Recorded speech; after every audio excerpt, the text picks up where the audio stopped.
Can you just talk through, so what are the key sort of red flags if someone's thinking that they're in a cult? Because it's a fine line, isn't it, often for people to discern? It is. Yeah. And so there's many flags. And Janja Lalich, if anyone hasn't read her book called Take Back Your Life, is an amazing book. And that was the first one I read that really helped me to identify those flags.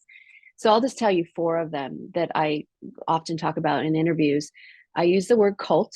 And the first one is a charismatic leader, which was Keith Raniere. The second one is it's a utopian society. It's a society, a community that is special, that is super supportive, and it's not even real. The next one is L for love bombing. So whenever anybody in a relationship or anywhere that you go, there's too much too fast, just too much attention, too much love, too much everything, just the embracing. That's called love bombing. So that's another big red flag. And the last one is thought reform. Thought reform is really when they're trying to get you to change your belief system, right? I mean, and they're asking you to change your belief system about a lot of things. And so those are the 4 that I think are really big and easy to identify. And of course, there's many more, but those 4 were very clear in the beginning for me. I didn't identify them because I didn't know about them. Yeah. But when I look back, they were all right there.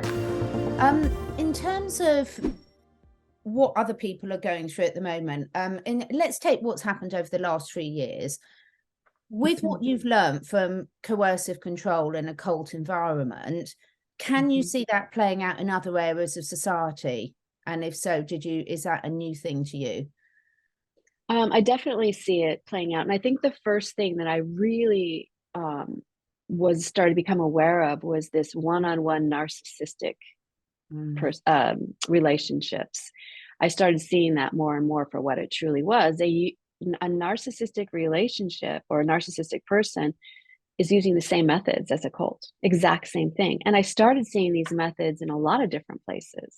You see them sometimes in the workplace, you see them in politics, you see them, in a lot of areas. And so I became very aware of that after my experience. How do you deal with it when you do? I mean, I know every situation is quite different, but in terms of narcissism is something, for me, I hadn't even heard of it 5 years ago. And now there's a lot more awareness of it. But I find it quite funny, Kelly, where everyone is always accusing other people of being a narcissist. But I know. Often the people, so I can honestly say the people that first introduced me to what narcissism is, I then became to realize they were the biggest narcissists that I'd actually met. So how do you deal with it when you come across this in your, everyday life? Well, I think we all have narcissistic traits, right? I mean, it's kind of like a spectrum, right? And so you have to look at that spectrum. But if you have a person whose intent, I believe their intent is to control, to gaslight, to put the other person, to hurt the other person, either emotionally or what have you, that's when I think that's when you have a real narcissist, right?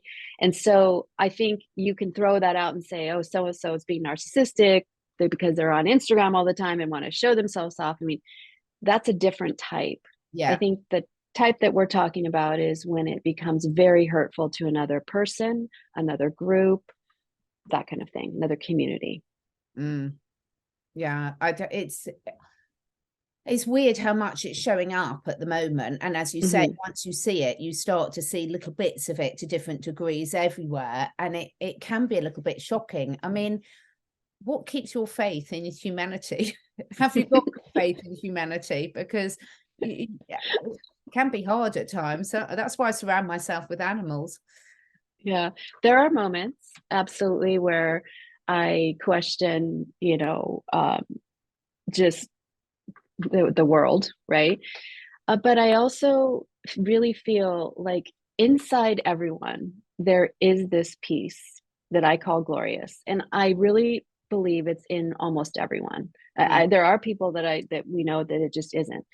But I do believe it's there. And I know that so many people are struggling with, like what I talked about before, being accepted, being okay, and things like that. And sometimes our our mechanism to defend ourselves comes up, and it looks pretty ugly sometimes. Yeah. So I like to look at people and understand that they're all struggling, right? And when I really try not to take things personally.